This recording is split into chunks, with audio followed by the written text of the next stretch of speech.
నమస్తే. Welcome to మన AP. Laddu వివాదానికి సంబంధించి గత వారం 10 రోజుల నుంచి రాజకీయంగా గాని, అటు భక్తుల్లో గాని భయాందోళనకు గురవుతున్నారు. రాజకీయాలు అయితే తారాస్థాయికి అయితే రాజకీయాలు చేరినట్టుగా తెలుస్తా ఉంది. ప్రధానంగా ఈ లడ్డు ఇష్యూ స్టార్ట్ అయిన దగ్గర నుంచి కూడా అటు ప్రతిపక్ష నాయకులు కావచ్చు, ఇటు అధికార పార్టీ నాయకులు కావచ్చు, వాళ్ళ ఎవరి ఆ మనోభావాలకు తగ్గట్టు వాళ్ళు మాట్లాడుతూ ఉన్నారు. కొంతమంది మాజీ మినిస్టర్లు బయటకు వచ్చి మాట్లాడిన పరిస్థితి కనపడతా ఉంది. రోజా కూడా వ్యాఖ్యలు చేయడం జరిగింది. దీనికి సంబంధించి ప్రధానంగా మనం గతంలో కూడా మాట్లాడాం. ఏంటంటే ఈ వివాదానికి సంబంధించి ఫస్ట్ అయితే ఇంత బహిరంగంగా ఒక ఇష్యూని చేయొద్దు, ఎందుకంటే ఇది చాలా సెన్సిటివ్ ఇష్యూ, ఒక భక్తుల మనోభావాలకు సంబంధించిన ఇష్యూ కాబట్టి ఈ లడ్డు వివాదానికి సంబంధించి చాలా గోప్యం అనేది చాలా ఇంపార్టెంట్ ఇలాంటి ఇష్యూస్ లో. అంటే బేసిక్ ఏంటంటే ఒక ఆరోపణ చేసేదే కానీ ఇది పొలిటికల్ ఆరోపణలు కాదు, ఎవరి పర్సనల్ ఆరోపణలు కాదు. ఇది ఒక ఒక దేవుడికి సంబంధించిన విషయం ఇది. అందులో తిరుమల తిరుపతి దేవస్థానం అంటే నిజంగా టీటీడీకి ఎక్కడెక్కడి నుంచో భక్తులు ఉన్న పరిస్థితి, చాలా పవిత్రత ఉన్న గుడికి సంబంధించిన విషయం కాబట్టి కొంత గోప్యం జరగాల్సింది. ఎందుకంటే ఇది తేలే వరకు కూడా కొంచెం బహిరంగంగా బయటికి చెప్పకుండా ఉండాల్సిన విషయం కాబట్టి, అంటే అటు అధికార పార్టీ వాళ్ళు ఏంటంటే దీన్ని వాడుకోవాలన్న కొంత కనపడతా ఉంది ఇందులో ప్రధానంగా. ఎందుకంటే వాళ్ళు బయటికి ఆరోపిస్తే గత ప్రభుత్వం చేసిన అవినీతి బయటకు వస్తుంది, ఇంకా వాళ్ళని ఏదో బదనాం చేయాలనేది ఒక క్రిమినల్ మైండెడ్ గా లేకపోతే ఒక పొలిటికల్ ఎజెండాగా దీన్ని వాడుతున్న పరిస్థితి కనపడతా ఉంది. కానీ ఏంటంటే ఫస్ట్ ఆఫ్ ఆల్ తీసుకోవాల్సిన విషయం, ఇందులో ఆలోచించాల్సింది ఏంటంటే ఏదైతే ప్రతిపక్ష పార్టీనో లేకపోతే ప్రతిపక్ష నేతను బదనాం చేసే ముందు మనం ఎత్తుకున్న ఇన్సిడెంట్ ఎట్లాంటిది. ఎందుకంటే ఈ లడ్డు వివాదం అనేది ప్రజలకి, కోట్లాది ప్రజలకి సంబంధించిన విషయం. సో ఇట్లాంటి అంశాలను ఎత్తుకునేటప్పుడు ఏంటంటే ప్రత్యర్థులు ఏదో చేయాలని దాని మీద కంటే మీకు ఆల్రెడీ ఒక 5 సంవత్సరాలు మీకు టారిఫ్ ఇచ్చారు, మీరు ఇప్పుడు ఒక 5 సంవత్సరాల పదవిలో ఉన్నారు. ఇక అంటే ఏదో ఇప్పుడిప్పుడే కంగారు పడిపోయి ఏదో ఆ ప్రత్యర్థులను ఏదో చేయాలనే కాన్సెప్ట్ కాకుండా ప్రజలకి ఏం చేయాలి, ఇప్పుడు ఇక్కడ ఆల్రెడీ జరిగింది, అన్యాయం జరిగిందని నిజంగా ఉంటే జరిగిన అన్యాయాన్ని ఇక మీదట మనం రెక్టిఫై ఎట్లా చేయాలి, అసలు జరిగిన అన్యాయం ఎట్లా జరిగింది, వాళ్ళకి ఎలాంటి శిక్షలు వేయాలి, ఈ రకంగా మీరు ఇంటర్నల్ గా చేయాల్సిన అవసరం ఉంది. కానీ బహిరంగంగా భక్తులు మీరు అందరూ కూడా మీరు ఇక మొత్తం ఏమంటారు దాన్ని, ఇక మీ అందరు ఇక్కడ డ్యామేజ్ అయిపోయింది, ఇక మొత్తం వీళ్ళందరూ కూడా ఇక్కడ అంతా గుడికి సంబంధించి చాలా అన్యాయం చేశారన్న ఇది బయటకు తీసుకురావడం వల్ల మెయిన్లీ భక్తుల్లో చాలా భయాందోళన కలిగింది ఈ లడ్డు వివాదంలో. అంటే నేను తిన్న లడ్డు అసలు కరెక్టేనా, ఈ రకమైన మైండ్ సెట్ కి తీసుకొచ్చారు భక్తుల్ని ఫైనల్ గా. కానీ మొన్న కూడా సుప్రీంకోర్టు మాట్లాడుతూ చెప్పింది ఏంటంటే ఎట్లా మీరు అంటే దాదాపు జూలై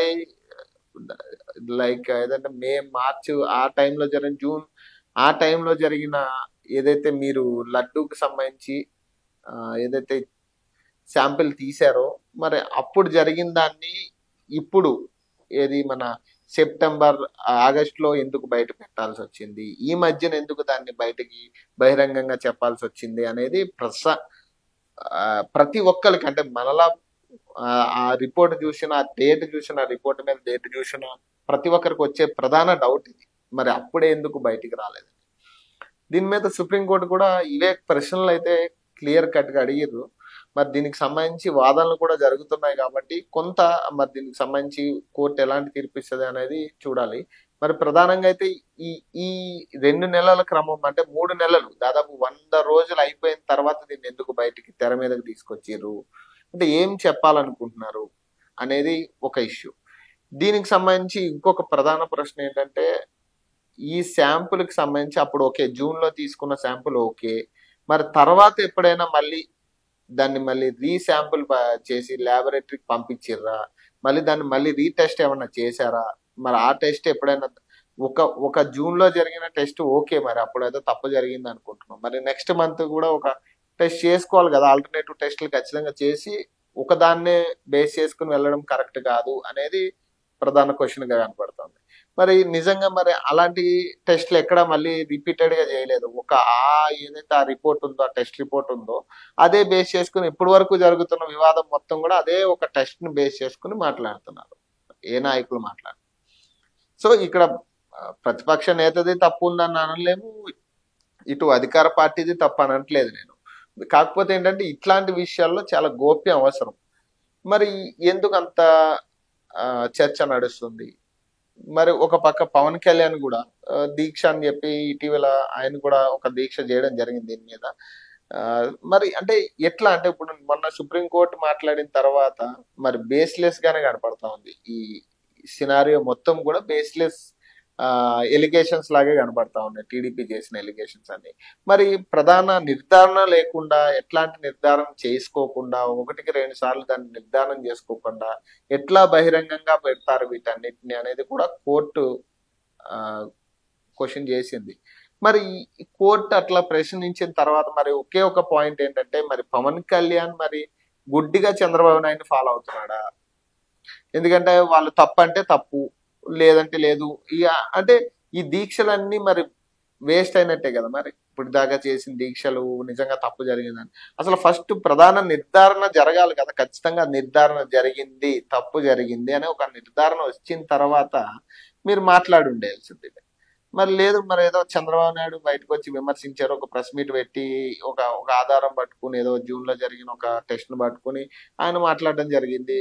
సో మరి దీన్ని మీరు కూడా 1-2 సార్లు, ఎందుకంటే మీరున్న స్టేజ్ ఇప్పుడు మామూలు స్టేజ్ కాదండి, డిప్యూటీ సీఎం స్థాయి. మీ అభిమానులు కూడా చాలా మంది అభిమానులు కావచ్చు, చాలా మంది మీరు ఆ పొజిషన్ లో ఉండాలి, ఒక సీఎం పొజిషన్ లో ఉండాలని కోరుకుని ప్రజెంట్ అయితే ఒక డిప్యూటీ సీఎం గా మిమ్మల్ని చూస్తున్నారు. మిమ్మల్ని నమ్మి చాలా మంది ఫాలో అవుతున్న పరిస్థితి కనపడుతుంది. మరి మీరే ఒకళ్ళని గుడ్డిగా ఫాలో అవుతుంటే మరి మీ అభిమానుల పరిస్థితి ఏంటి?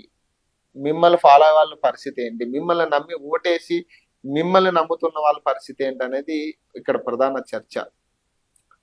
లేదు గుడ్డిగా చంద్రబాబు నాయుడు గారిని ఫాలో అవుతున్నారా, లేదా చంద్రబాబు నాయుడే కావాలని ఈయన్ని ఇన్వాల్వ్ చేస్తున్నారా వాటిల్లో? ఎందుకంటే ప్రధానంగా ఇప్పుడు రాజకీయాలకి ఇప్పుడు ఎంటర్ అయిన వ్యక్తి అయినా, ఇప్పుడే గెలిచి లోపలికి వచ్చిన వ్యక్తి అంటే ఫస్ట్ ఆఫ్ ఆల్ ఒక డోర్ అయితే ఓపెన్ అయింది ఆయనకి. సో ఇక నుంచి తెలుసుకోవాల్సినవి చాలా ఉంటాయి. కాబట్టి కొంచెం పవన్ కళ్యాణ్ గారు కూడా 1-2 సార్లు ఆలోచించి ఏ నిర్ణయాన్ని తీసుకుని మీ స్వతహాగా ఆలోచించి తీసుకుంటే చాలా మంచిదని నా అభిప్రాయం. ఎందుకంటే మిమ్మల్ని ఫాలో అయ్యేటోళ్ళు చాలా మంది కోరుకునేదే అదే బేసిక్ గా. అలాగే చంద్రబాబు నాయుడు గారి మీద కూడా కొన్ని విమర్శలు వచ్చాయి, మిమ్మల్ని వాడుకుంటున్నారు, రకరకాల విమర్శలు వచ్చాయి. సో కొంత జాగ్రత్త అవసరం అనేది నా అభిప్రాయం ఈ ఇష్యూకి సంబంధించి కూడా.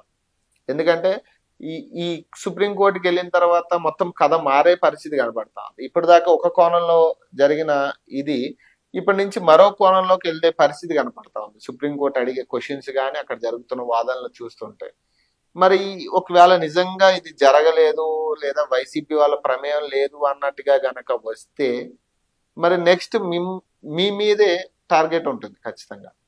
సో కొంచెం ఇలాంటి విషయాల్లో కొంచెం జాగ్రత్త వహించాలి. సో ఏది కూడా గుడ్డిగా నమ్మొద్దు అనేది నా అభిప్రాయం. సో ఖచ్చితంగా అయితే రేపటికి వాదనలు పోస్ట్పోన్ అయినాయి కాబట్టి రేపు ఎట్లాంటి విచారణ ఉండబోతుంది, ఎలాంటి తీర్పు ఇస్తుంది సుప్రీంకోర్టు అనేది కూడా వేచి చూడాల్సిన అంశం. చూద్దాం, దీని మీద ఖచ్చితంగా ఒక పాజిటివ్ గా అయితే మనం రావాలనుకుంటున్నాం. ఎందుకంటే ఈ ప్రభుత్వాలు పొలిటికల్ గా పక్కన పెడితే చాలా మంది అభిమానులు ఇప్పటికీ